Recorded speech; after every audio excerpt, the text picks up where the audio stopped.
بسم اللہ الرحمن الرحیم۔ عزیز طلباء السلام علیکم۔ عزیز طلباء، جیسا کہ آپ کو پتہ ہے کہ اب آپ جماعت نحم سے جماعت دہم میں جو ہے وہ پروموٹ ہو چکے ہیں۔ تو جماعت دہم میں اردو کا جو سلیبس ہے، جو اس کا بورڈ کا جو پیپر پیٹرن ہوتا ہے، کس طرح سوالات پوچھے جاتے ہیں، ان کی نمبروں کی تقسیم کیا ہوتی ہے، تو اپنی اسٹڈیز کا، اپنی پڑھائی کا آغاز کرنے سے پہلے ہم ذرا اپنے بورڈ کے پیپر پیٹرن کو اور اس کی جو نمبروں کی تقسیم ہے اس کو ذرا آج دیکھ لیتے ہیں، اور اس کے بعد جو ہے پھر ہم انشاءاللہ اپنے اسباق کا جو ہے وہ آغاز کریں گے۔ سب سے پہلے ہم نظم حمد سے اس کا آغاز کریں گے، لیکن آج کے اس لیکچر میں آپ سے بورڈ کے پیٹرن اور اس کی جو سوالات اور نمبروں کی تقسیم ہے اس کو جو ہے وہ پہلے ڈسکس کرنا چاہوں گا۔ تو عزیز طلباء دیکھیں، پہلا سوال جو بورڈ میں پوچھا جاتا ہے وہ وہی ہے جو 9th میں بھی تھا، یعنی کثیر الانتخابی سوالات، ایم سی کیوز۔ سوال نمبر 1 جو آپ کا ہوتا ہے وہ ایم سی کیوز کا ہوتا ہے، ٹھیک ہے، کثیر الانتخابی سوالات کا ہوتا ہے، اور اس کے 15 نمبر ہوتے ہیں۔ کثیر الانتخابی سوالات کے 15 نمبر ہیں۔ اب یہ کثیر الانتخابی سوالات کہاں سے آتے ہیں، کس طرح آتے ہیں، وہ میں نے آگے یہ لکھا ہے۔ سبق جو ہے، یعنی جو ہمارے نثری اسباق ہوتے ہیں، ہماری ٹیکسٹ بک کے، درسی کتاب کے، اس کے اسباق میں سے 7 ایم سی کیو پوچھے جاتے ہیں۔ 7 ایم سی کیو سبق میں سے آئیں گے، نثری سبق میں سے 2 ایم سی کیو نظم میں سے پوچھے جاتے ہیں۔ نظم جو ہم پڑھیں گے ان میں سے 2 ایم سی کیو پوچھے جائیں گے، اور 1 ایم سی کیو حصہ غزل میں سے جو ہے وہ پوچھا جاتا ہے۔ تو یعنی اس کا مطلب ہوا کہ درسی کتاب میں سے کل جو ایم سی کیوز آتے ہیں وہ کتنے ہیں، وہ 10 ہیں، 7، 2 اور 1، یعنی 10 ایم سی کیو ہماری کتاب میں سے آئیں گے، 7 سبق میں سے، 2 نظم میں سے اور 1 غزل میں سے۔ یہ وہی ترتیب ہے جو ہماری جماعت نحم میں تھی۔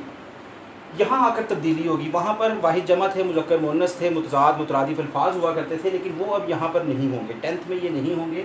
10th میں ہمیں گرامر کا پورشن ہوگا جو ہمیں پڑھنا ہوگا، اور اس میں سے جو ہے وہ ایم سی کیوز آئیں گے، اور گرامر کے پورشن میں سے 3 ایم سی کیو جو وہ ہم سے پوچھے جاتے ہیں، یعنی حصہ گرامر میں سے 3 ایم سی کیو پوچھے جائیں گے۔ ایک لفظ دیا جائے گا اور پوچھا جائے گا کہ یہ لفظ گرامر کی روح سے کیا ہے۔ کوئی لفظ پوچھا جائے گا اور پوچھا جائے گا کہ یہ کون سا فعل ہے، یہ کون سا اسم ہے، یا اسم کی بناوٹ کے لحاظ سے کتنی قسمیں ہیں، 2، 3، 4 یا 5، اسم کی استعمال کے لحاظ سے کتنی قسمیں ہیں۔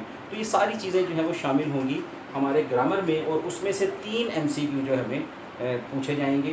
اس کے بعد 2 جو ایم سی کیو ہیں وہ تلفظ میں سے، ٹھیک ہے، کسی بھی لفظ کا ایک تلفظ ہوتا ہے اس کو ادا کرنے کا، یعنی آپ نے دیکھا ہوگا کہ زیر زبر پیش لگا کر ہمیں لفظ کے تلفظ کو واضح کرنا ہوتا ہے۔ تو وہ جو زیر زبر پیش والے جو الفاظ ہوتے ہیں جن کے اوپر ہم اعراب لگا کر ان کے تلفظ کو واضح کرتے ہیں، اس میں سے 2 ایم سی کیو پوچھے جاتے ہیں۔ 4 چوائسز دی جاتی ہیں، اور لفظ کا درست تلفظ جو ہے وہ ہمیں ٹک کرنا ہوتا ہے کہ کون سا ہے، اور اس کے مطابق پھر اپنی ببل شیٹ میں دائرہ فل کرنا ہوتا ہے۔ تو یہ ہمارے اس طریقے سے 7 جمع 2 جمع 1 جمع 3 جمع 2، یہ 15 نمبر کے ایم سی کیوز بنتے ہیں۔ طلباء اس کے بعد سوال نمبر 2، یہ بھی وہی حسب معمول جو ہمارا 9th کلاس میں جیسے پورشن تھا، اشعار کی تشریح ہے۔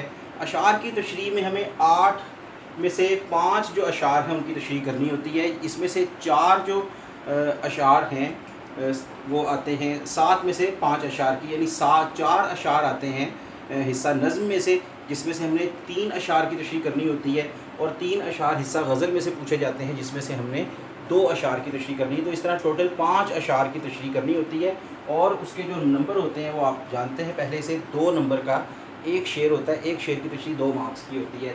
تو 4 میں سے 3 اشعار جو ہیں وہ حصہ نظم میں سے ہم نے کرنے ہوتے ہیں، اور 3 اشعار حصہ غزل میں سے آتے ہیں، ان میں سے 2 اشعار کرنے ہوتے ہیں ہم نے، جن کی تشریح ریکوائرڈ ہوتی ہے۔ تو یہ بھی وہی ہے، تقریباً وہی پیٹرن ہے، کوئی چینج نہیں ہے، غزلیں اور نظمیں چینج ہوں گی لیکن پیٹرن یہاں تک وہی ہے۔ سوال نمبر 3، نثر پاروں کی تشریح، یہ بھی آپ 9th کلاس میں کر چکے ہیں سوال، یہ بھی اس میں بھی کوئی ایسی تبدیلی نہیں آئی، وہی طریقہ، وہی پیٹرن، وہی سب چیزیں ہیں، ٹھیک ہے، اور اسی طریقے سے 2 نثر پاروں کی تشریح کرنی ہوگی آپ نے، اور 5 نمبر کا ایک نثر پارہ ہوتا ہے، تو اس طریقے سے 10 نمبر کا یہ بھی ہمارا سوال ہے۔ سوال نمبر 4، یہ بھی حسب معمول مختصر سوالات ہیں، 8 مختصر سوالات پوچھے جاتے ہیں، اور اس میں سے ہم نے 5 کا جو ہے وہ جواب دینا ہوتا ہے۔ 2 نمبر کا ایک سوال ہے، اور اسی طریقے سے یہ سوال بھی 10 نمبر کا ہے۔ اور جس طرح 9th کلاس میں سے یہ اشعار میں آتے تھے، حصہ نثر میں سے جو ہے ہم نے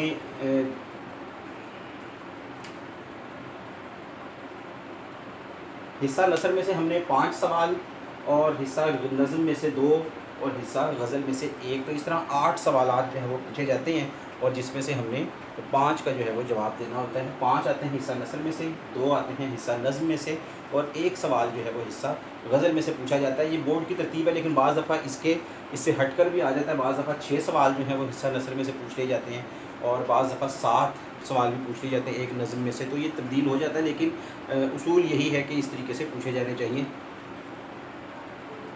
سوال نمبر 5، نثری سبق کا خلاصہ۔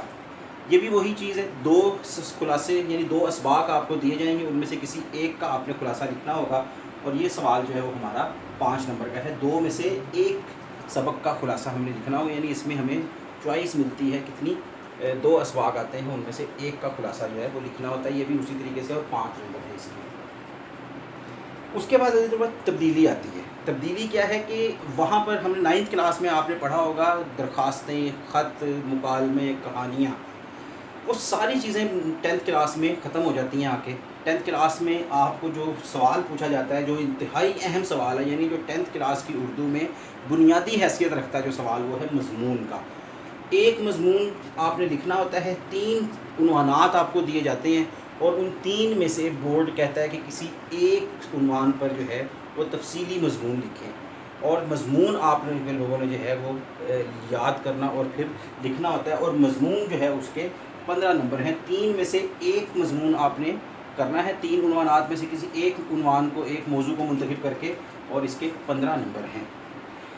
اب باری آتی ہے سوال نمبر 7 کی۔ سوال نمبر 7 ہے تفہیم عبارت، جس کو آپ انگلش میں کمپریہنشن کہتے ہیں، یعنی ایک عبارت آپ کو دی جاتی ہے، اور اس عبارت کے سے متعلقہ پھر 5 سوالات نیچے دیے جاتے ہیں، اور ان سوالات کے جوابات اس عبارت کو سمجھ کر، اس کی تفہیم حاصل کر کے، اس کا مفہوم سمجھ کے، پھر آپ نے ان 5 سوالات کے جوابات دینے ہوتے ہیں۔ تو یہ تقریباً مختصر سوالات جیسا ہی سوال ہوتا ہے، تو اس کے جو ہے وہ عزیز طلباء 10 نمبر ہوتے ہیں۔ یہ ایک عبارت آتی ہے، اور وہی آپ نے کرنی ہوتی ہے، اس میں چوائس نہیں ہوتی۔ تو اس طریقے سے آپ دیکھیں ہمارا یہ 75 نمبر کا جو پیپر ہے وہ مکمل ہوتا ہے۔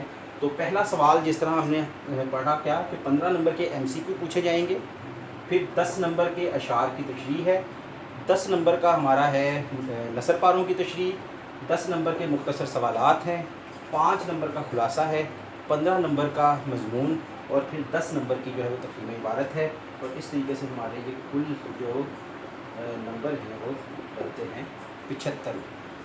تو کوئی بھی سبق پڑھیں، کوئی بھی کام کرنے لگیں، تو اس پیٹرن کو عزیز طلباء مد نظر رکھیں، اس کو ذہن میں رکھتے ہوئے جو ہے وہ سبق کو پڑھیں، اس کی تیاری کریں، اور اسی لیے یہی مقصد بھی تھا میرا کہ سبق شروع کرنے سے پہلے، یعنی اپنے سلیبس کا آغاز کرنے سے پہلے جو ہے وہ ہم تھوڑا سا گو تھرو ہو جائیں اپنے سبق کے، اپنے پیپر کے پیٹرن سے، اور جو بھی ہم اب سوال کریں یا جو بھی ہم سبق پڑھیں، جو بھی نظم پڑھیں، غزل پڑھیں، تو ہمارے ذہن میں جو ہے وہ اس سے متعلقہ پیٹرن موجود ہو کہ ہم نے اس سبق میں سے کون کون سی چیزیں کس کس طرح سے جو ہے وہ پڑھنی ہیں، کون کون سی چیزیں ہم نے کس کس طرح سے یاد کرنی ہیں۔ تو یہ پیٹرن جو ہے اس کو نوٹ کر لیں، اس کو مد نظر رکھیں۔